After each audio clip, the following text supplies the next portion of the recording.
down bottom and just Kimchiman ran, especially Rodriguez. But the damage has returned. Looks like Rodriguez. Excellent heals by Dreamhouse right there.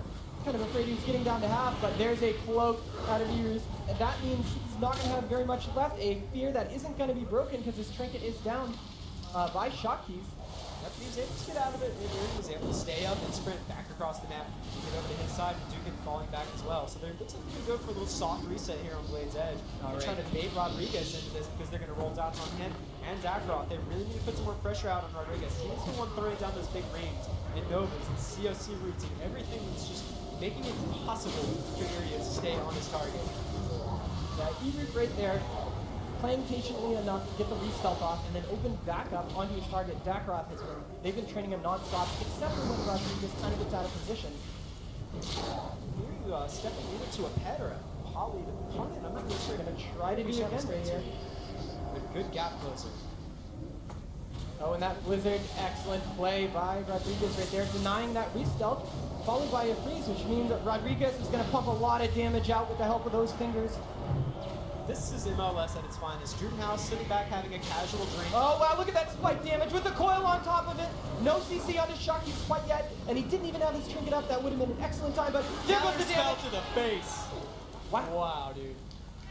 Yeah, Rodriguez was waiting on that one. You could tell. The second he started catching that heal, bam, it was done. And this is what I'm saying. You cannot let a mage stand there and just channel everything on you. That was classic MLS on Blade's Edge. Dreamhouse was so okay on health and everything. He just sat back and drank. Rodriguez and Dakroth basically just 2v3. And that Spirit Link totem split second after the boat died.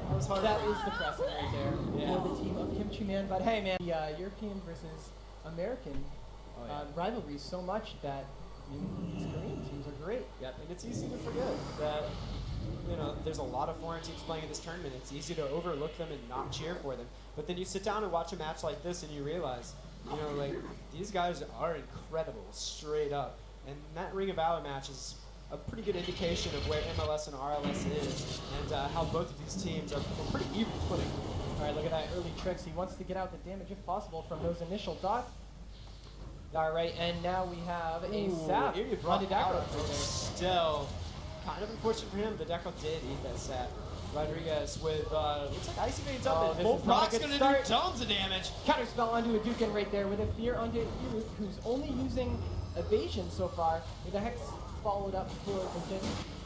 And there's a pretty big fear right there, that Howler Terror hitting two people, but does fade, and a coil onto Shotkeys. I mean, they are putting the crowd control out a lot quicker this time. Yeah, and Shocky, there's his trinket gone to that deep freeze.